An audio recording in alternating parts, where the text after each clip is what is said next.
Hello and welcome back to the Make It Epic Wedding Podcast. You're with your host, Matt and Tim. How are you, mate? What's going on? Hey, mate. Not too bad, man. Not too bad. I've had a little bit of a niggling kind of pain in my elbow like the last couple of weeks.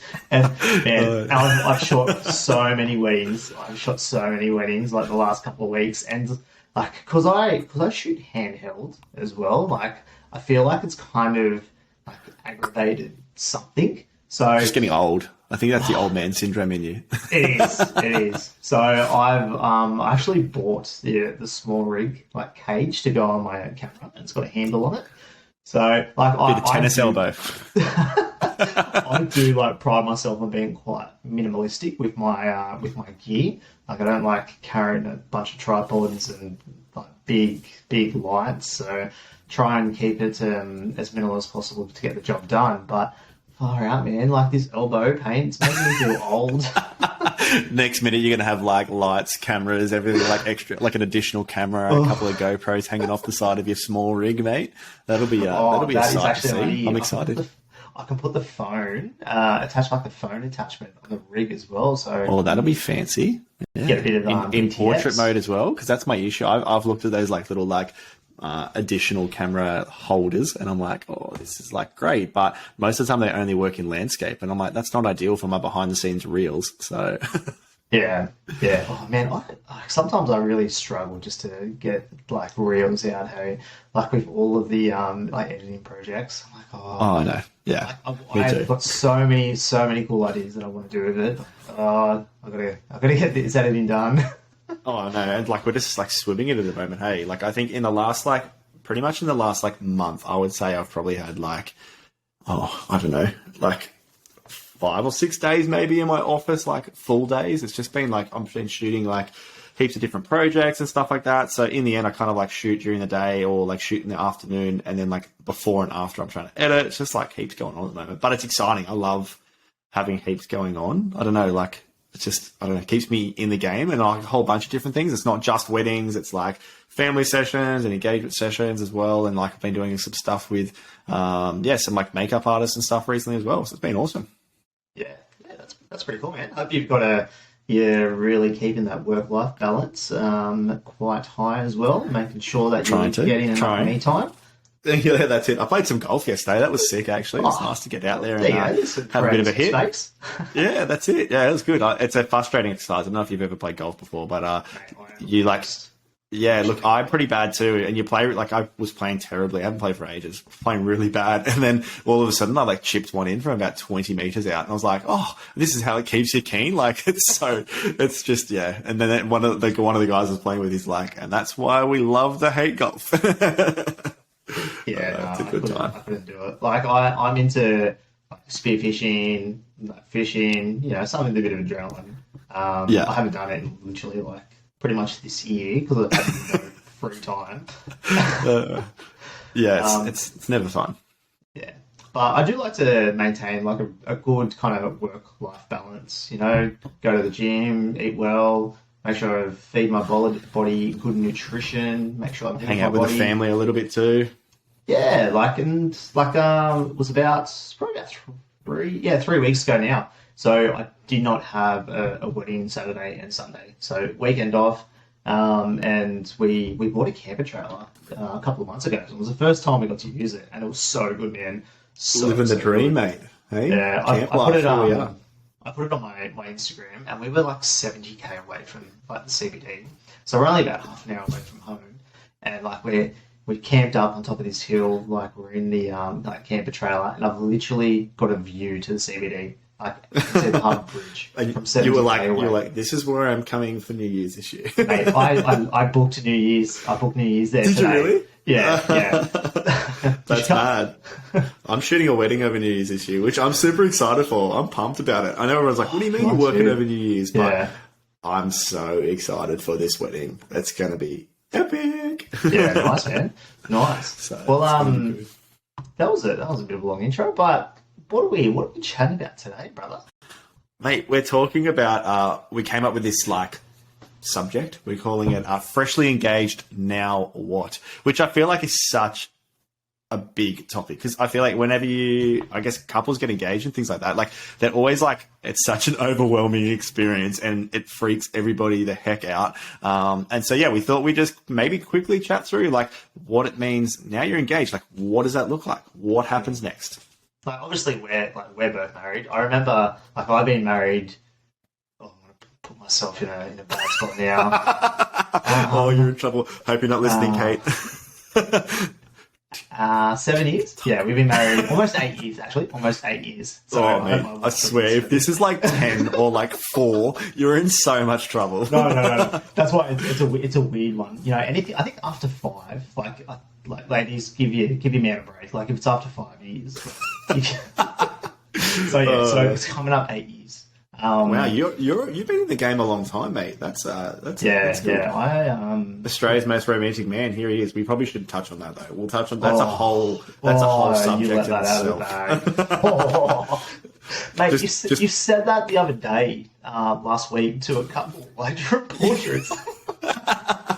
Yeah, because he was being romantic and stuff, and his missus was saying he was romantic, and then I said, "Oh, but you've got to beat Tim. If you Google his name, he's the most romantic man in Australia, according to like the Daily Telegraph." yeah, crazy times. I was on the Kyle and Jackie O show as well. And well, mate, you're famous. He was such an arsehole to me.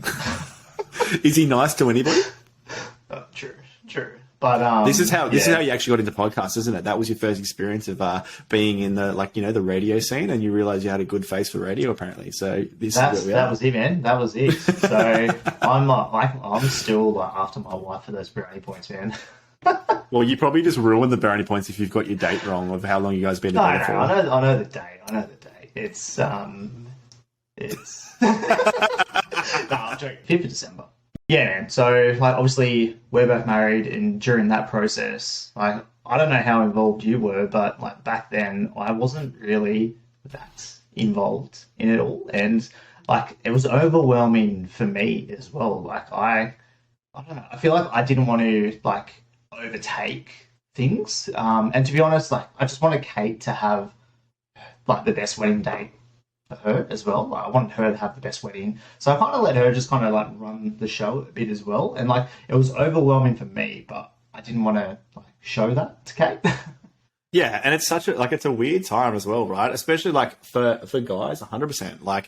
It's one of these things where you know that the girl, your girl, would probably have been dreaming about it or things like that. So they have ideas in their head as to what they want. And I think for me as well, when me and Jess got engaged, I was shooting weddings at the time. I'd been shooting for a couple of years, I obviously had an idea as to how to plan a wedding, how to organise all that, and probably people that I wanted involved. But I still wanted her to be able to have her 2 cents as well. So it was really weird for me in a sense of I was trying to almost hold back from not saying too much and allow her to plan. But then also at the same time, I'd never planned my own wedding before. And for me personally, it's really easy to make, or help people make decisions when it comes to their wedding. And because I can be quite decisive, but when it comes to my own personal experience, I was super indecisive when it came to a lot of stuff as well. Cause I was I wanted to be awesome. And then I was oh, what about this? And what about that? And I was always second guessing myself. Yeah.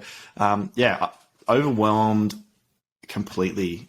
It's overwhelmed. I feel the whole wedding experience, the wedding journey, the world of weddings is a very overwhelming place at the best of times, let alone when you're throwing yourself 100%. In the deep end at day one. I remember at that time, we threw, as soon as we were engaged, we threw ourselves straight in, just started booking vendors.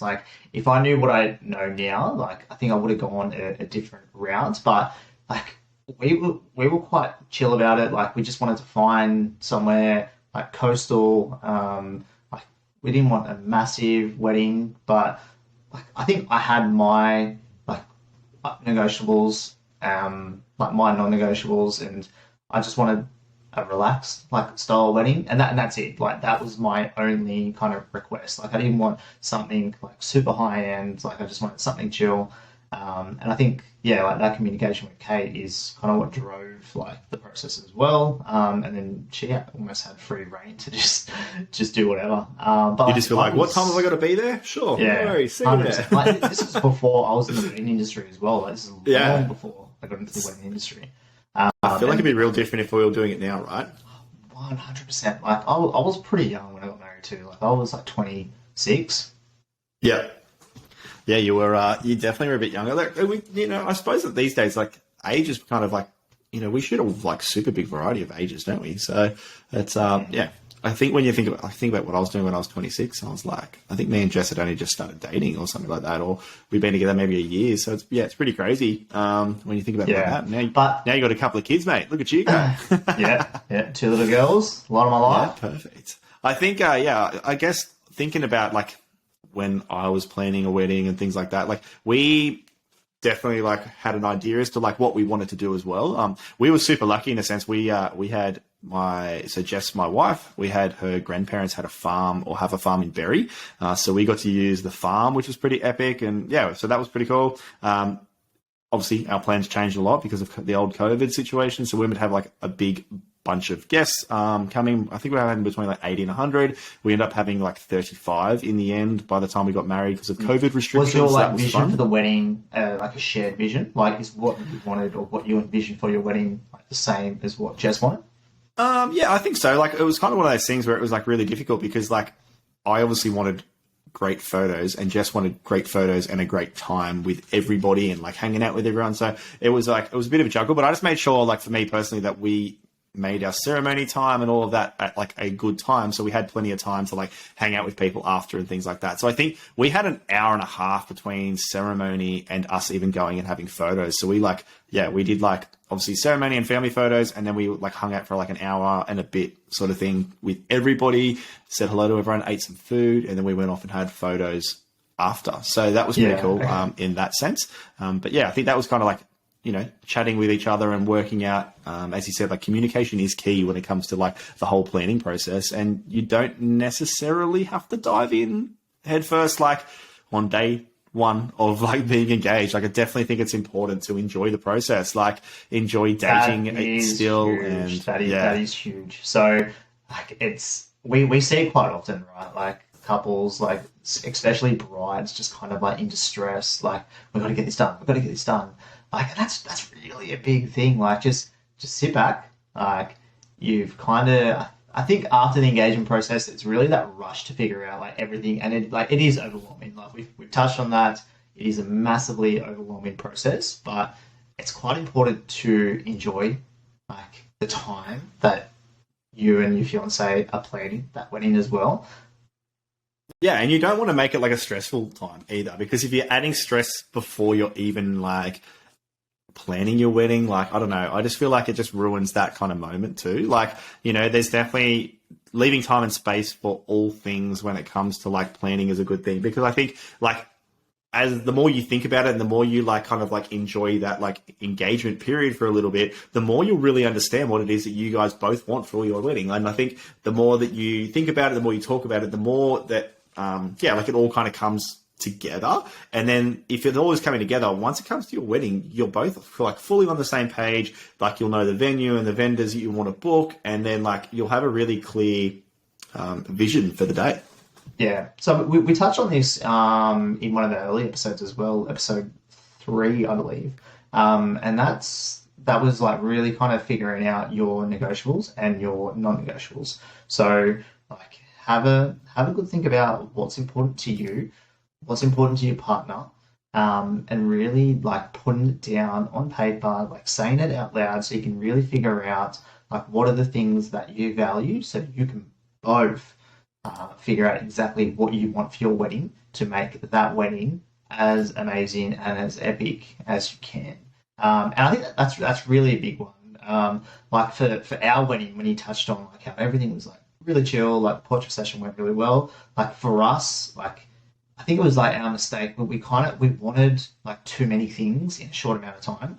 Like we wanted like the beach photos, like we wanted the kind of garden photos at the venue. So like we left the venue to then go like to the beach, and it just took way too much time with cars and taking the whole bridal party, and like it was there wasn't too much within the allocated time. Yeah, and sometimes you need breathing room for like on the day. Sometimes you need breathing room just in the planning process itself, so you guys can all understand exactly what you want. And I think, look, ultimately for us, like this whole podcast is to help you guys get to that point where, you know, you're feeling really comfortable in the decisions you're making, and you're making sure that your wedding is as epic as possible. You know, and I think if we can help you guys with that, like that's that's huge, and that's exactly why we're doing what we're doing. Yeah. So, well, while we're touching on kind of a bit of the portrait sessions and like expectations for that, so what's ways that you really like determine what are the expectations from your couples like during this session? It really depends.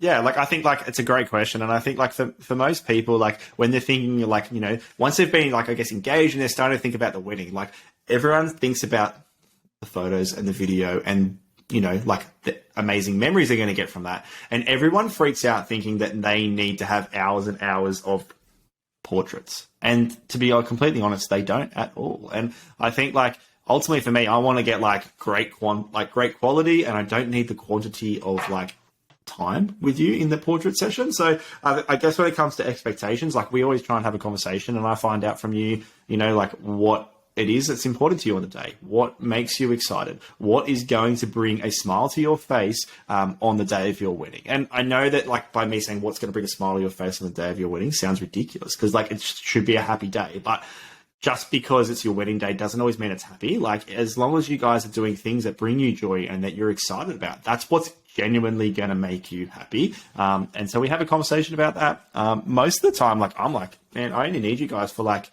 an hour and 15 minutes sort of thing. Like that's including like bridal party portraits, that's including time with the two of you. And sure, if there's an epic sunset, like let's sneak outside during your reception for 15 minutes as well. But ultimately, like I try and keep it under that like hour and a half kind of time slot.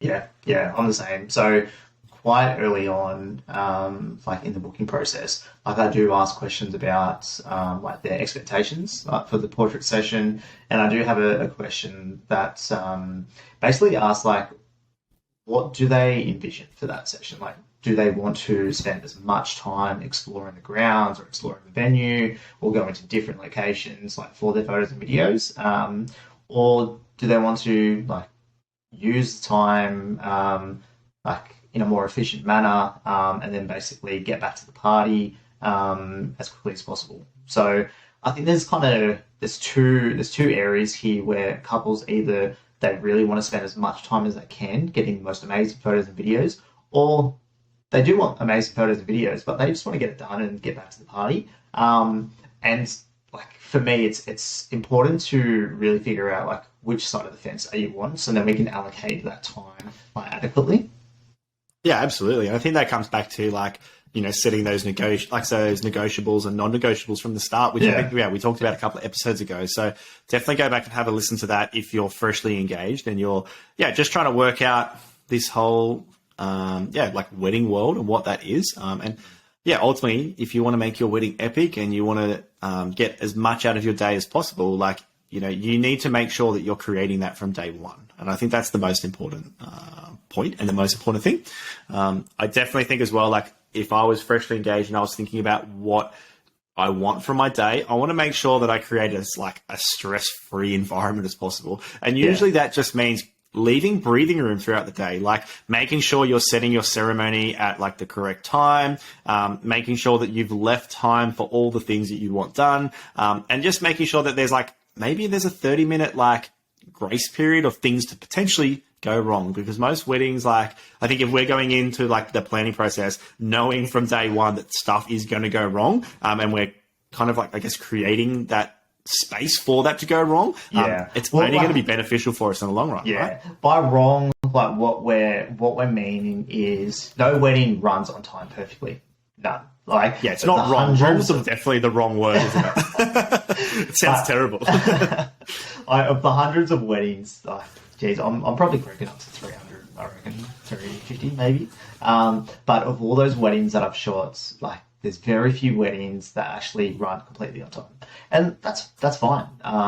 I think if things are run to like a 15 to a 30-minute kind of schedule and a time block, and you're worried about the timings of the day, like the day is just going to be stressful. It's not going to be fun. Like if you're too concerned about time and you focus more on time than just enjoying the moment and enjoying the day of actually being married. Because we really got to think about this. Like, you have spent a lot of money, you've spent a lot of time planning this day. You want to make sure it's fun. You want to make sure like you're having a good time. You want to make sure that, excuse me, everything that you have planned, everything that you have done for this day is as amazing as it is. So leave some breathing room, leave some grace period within your run sheet, just to allow things to run a little bit smoother as well.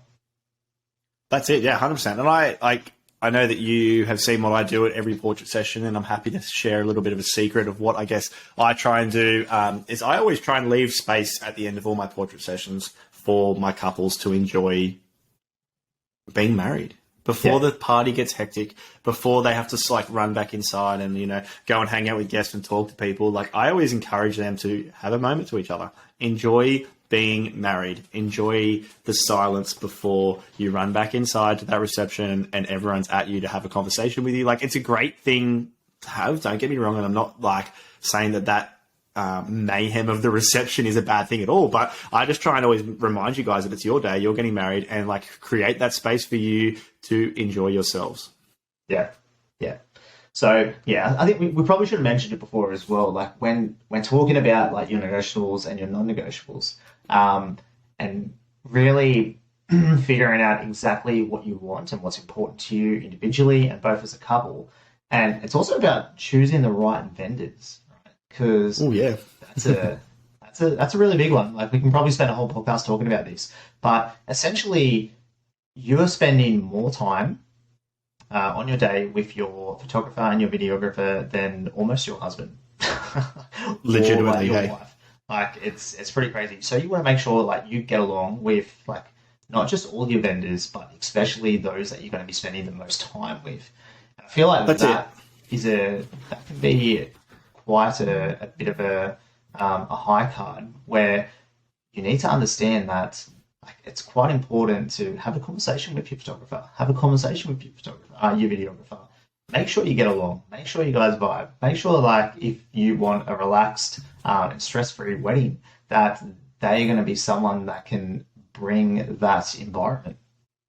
Absolutely. And I think it's super important that, like, you know, like we all get along, and obviously that you feel comfortable to ask questions. You know, you feel comfortable to, that you feel comfortable to ask all the questions you need to ask. You feel comfortable to, I guess, come to us on the day and be like, hey, we need this, or hey, we need that. Can you help us with this? Because before the day. Yeah. Well, before the day too, of course. But yeah, on the day especially, because at the end of the day, we're hanging out with you guys. We're talking to you kind of like we are now, realistically. Like, you know, we're trying to have conversations with you. We're trying to draw out, good portraits. Like, in the portrait time, we're trying to draw out a whole lot of like emotions from you guys. And it's something that is quite personal. And, you know, what we do is super personal as well. You know, like, I don't ever expect to go into a portrait session and not have to do some small talk and not have to get to know you guys a little bit more. But in a perfect world, we'd love to have conversations with you leading up to your wedding. And therefore, we're kind of like ticking all those boxes. And by the time we get to your wedding day itself, like, between the photographer and videographer and that portrait session, like, we're all on the same page. We all understand what you want. And we're just having a great time. Yeah, for sure. And like we've touched on this a couple of times, and like for us, it's all about like telling your story. And for us to do that adequately, we need to get to know you. We need to get to know what you like, what your personality is like, and ideally, we know like pretty much straight away once we jump on an initial Zoom call, don't we? Like, I don't know. I feel like I've got a pretty good sense of just knowing within the first couple of minutes, these guys are my type of people. Oh, absolutely. And I feel like we naturally, like, you will gravitate towards a photographer or videographer that you mesh with, vibe with. Like, if you look at their work, you're going to be like, you know, like, we're going to be like, oh, I really want that person to be a part of my day. And I hope that, like, you know, you're not inquiring with people just because, like, realistically, like, I guess the people that we work best with are people that genuinely want us to be a part of their day. And becomes more about value rather than price as well. 100%. Yeah, definitely. Like, and I think it's such a like this is like this. I guess this is kind of touching on the whole like freshly engaged part is like, and when we're saying like we want you guys to enjoy it, like we don't want you just to dive in and kind of do what's in front of you the quickest, if that makes sense. Like, yes, it's super important that like, you know, you book the vendors you want, and it's super important you book the venue you want, and it's super important to get it done. But it's also more important for you guys to make sure that you organize the ideas around your wedding, and make sure that you're doing the things you want to do that bring you joy before diving deep into the like starting to book things. And it may not all work out on the perfect date that you wanted. Like I feel like I always book out those dates that are like, I don't know, I got an inquiry tonight for like the 22nd of the 11th, 23. Like everyone loves those like two numbers. I feel like this year, like personally, the 22nd of the 11th, 22 was like a super popular date. Anything that has like numbers, like I feel like people get really caught up in the date itself. And at the end of the day, the date is just a date, and that date changes year to year. Mate, I am so like sad. Like the last week, every inquiry that I've got, mostly for next year and for early 2024, I'm already booked. Oh, mate, same. Me too. It's ridiculous. It's so sad. I just got to send this email. Like, unfortunately, like I'm not available on this day, and it's like it's weddings that really like I don't know. Like I feel like during like in that area where you can ask me some questions, like I get couples like really like diving deep into their story. And that like really initial hope you're inquiry. available on this day. Yeah. I'm just like, oh, like you guys sound like absolute legends, but I'm not available. Like it's I don't know. It's kind of heartbreaking. It's heartbreaking for them. It's kind of like one of these like bittersweet moments for us a little bit, in a sense of like, oh, like it's great we're kind of like already booked out like in some aspects, but like it is definitely sad for them. And I have a little hot tip for some couples, I guess, listening. If you're freshly engaged, I love Matt's hot tips. So this one, I was actually talking to one of our good friends, married by Adam, over the weekend. He is coming on the podcast soon, FYI. Mr. Adam 𝘸𝘤𝘦. We have to get him on. He's a legend of the game, the celebrant himself. But anyway, we were chatting on the weekend about this, and we were like, we're just talking about like how like at the moment, especially after COVID, and like kind of we're getting through this whole like catch up, and people have been really hesitant to like book. And then all of a sudden everyone's been booking, and everyone's like booking well in advance, and it's like next year's getting pretty like hectic already, right? So Adam's like, oh, like have you like, do you like, I guess, encourage couples to do reverse booking? And I'm like, oh, like I do, right? And so reverse booking is something that is like, I feel like it's a game changer, because it's not really something we talk about a whole lot. And so hit me, explain it to me in layman's terms. I'm breaking it down. All right. So reverse booking essentially is like you found some vendors that you really, really enjoy. You love what they do. They like, you want them to be a part of your day. It's as simple as that, right? And what traditionally everyone would do is they would book in their venue first. They find their date. They go, sweet, book in the venue, pay the deposit. And then they go, all right, sweet. Now let's start looking at photo. Let's start looking at video. Let's start looking at celebrant.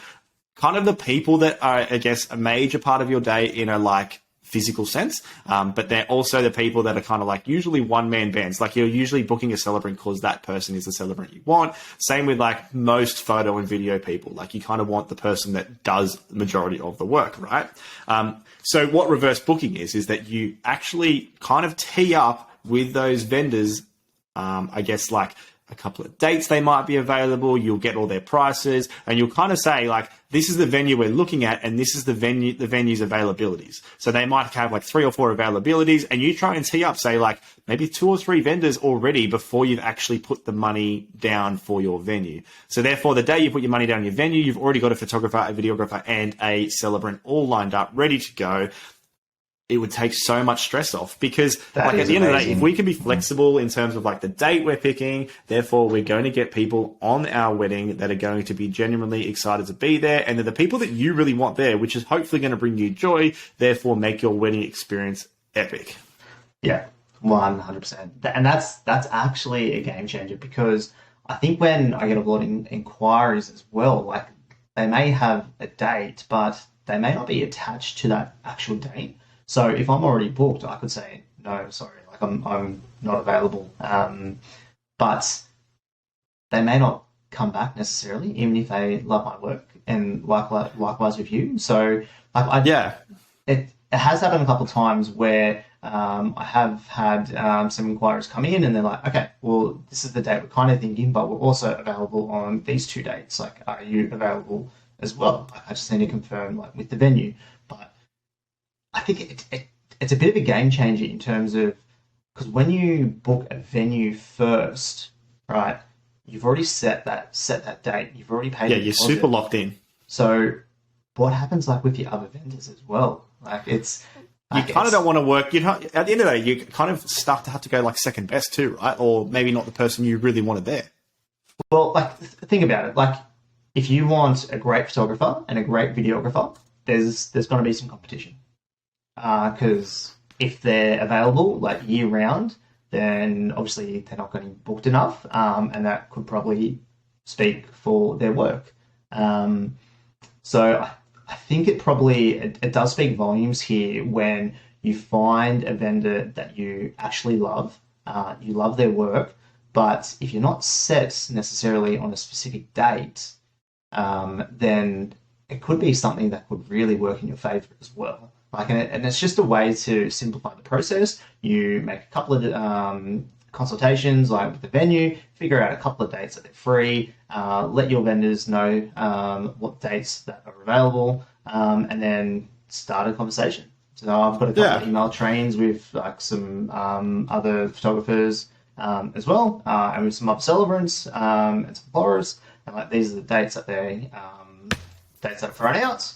So I don't know, it just kind of simplifies the process, and because of how booked we are as well, like it's hard to say no like a lot, and I say no a lot.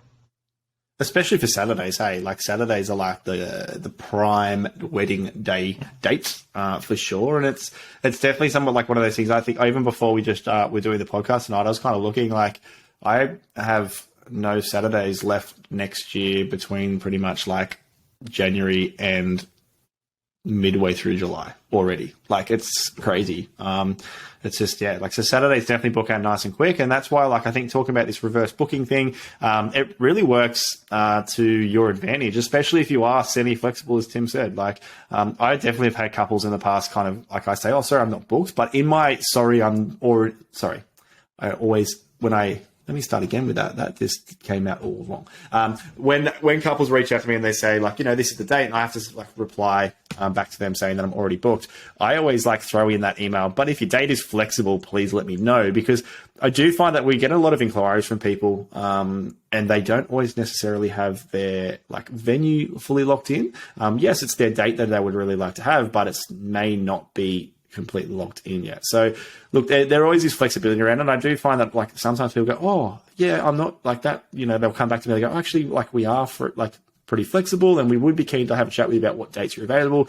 What are your availabilities look like for a Friday, or what are your availabilities look like for a Saturday in, I don't know, May or October, whatever it is. And it is handy because we can reply saying, hey guys, like these are the 2 or 3 dates I have left, like let me know how you go with them. And it just simplifies the process a lot. You guys will enjoy yourselves a lot more. It becomes a lot less stressful when it comes to the planning situation too. Like you'll enjoy being engaged. Yeah. So, and this is another hot tip that kind of falls into like your negotiable and non-negotiable table as well. So like, here's a little hot tip, girls and boys. So get a piece of paper or use Google Docs or whatever, and basically make a list of all the things that are negotiable, all the things that are not negotiable. Get your partner to do the same, and then you will figure out exactly kind of where your vision is, where it's aligned and where it's potentially is not aligned, and then you can work out where you can go from there. So if date is something that is flexible for you, great. Like you've just got more flexibility within the run sheet, basically within the, let me start again. If date is flexible for you, then basically there's a little bit more flexibility, like with your vendors, to be able to work with you to basically lock you in. Absolutely. And then you're getting who you want on the day, and therefore your day is going to be amazing, and you are extra excited because you've got people around you that are on the same wavelength as you, that are also excited to be there. It's just going to make sure that your wedding is epic. That's it. So Yeah, and I think when you book the right vendors, like utilize their skills, like utilize like their utilize their ability and their knowledge of being within this industry for so long to be able to help you guide you through your wedding planning as well. Absolutely. Mate, it's been such a good, it's been so cool to think about, like, even us just, I guess, reminiscing a little bit about when we were engaged. Like, for me, it wasn't as long ago as you. But yeah, it's been cool to think about some of that. And I guess I haven't thought about that for a little while, because I feel like once you get engaged and, like, you get married, you just kind of, like, you don't think about that, like, in-between process and what it looked like. And, you know, like, what it looked like for us as grooms to be, planning our wedding. It's been really cool to dive back into the memory bank. Yep, so long ago. 5th of December, 2015. Yeah, mate, that's far out. That's a long time ago.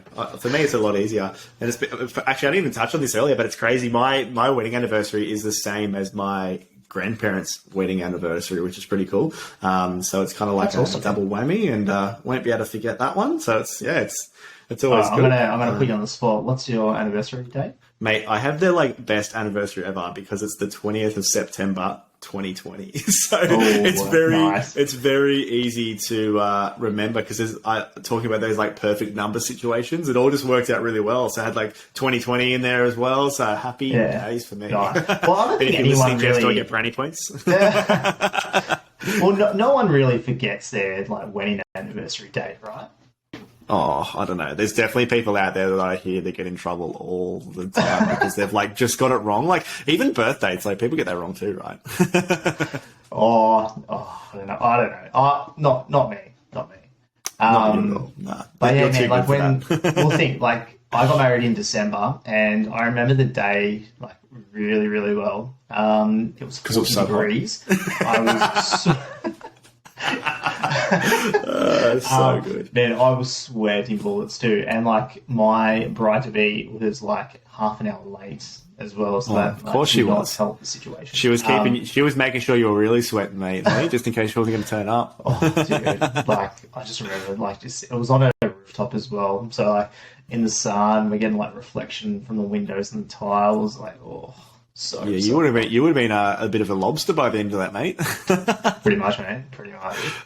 Love that. So good. Well, we hope that this podcast has helped you guys today when it comes to thinking about what happens after you've got engaged. It's a hectic time, as we said. It's super overwhelming. But yeah, we just hope that Overwhelmed City, it 100% is. And, well, hopefully this has helped you guys in terms of when it comes to your planning and what it looks like next for you. If you like what we do, if you are enjoying this podcast, look, we'd really appreciate you guys giving us some love on maybe it's Spotify or Apple Podcasts or wherever you're listening to this podcast. Give us, a bit of a rating, maybe leave us a comment. Or even touch base with us, send us a message on our Instagram as well. If you've got some ideas or you need some help or you've got some questions and you want to, leverage our experience with the probably hundreds and hundreds of weddings we've done collectively, then feel free to give us a buzz. We'd be more than happy to answer those questions. Yeah, and any ideas you've got for future podcasts, please reach out and give us a shout out to any of your friends who have probably recently engaged, freshly engaged. We would love for them to hear this podcast. But that's all for episode number 7. If you're freshly engaged, what now? And we hope to see you all next week, and we'll talk soon. Bye. Bye.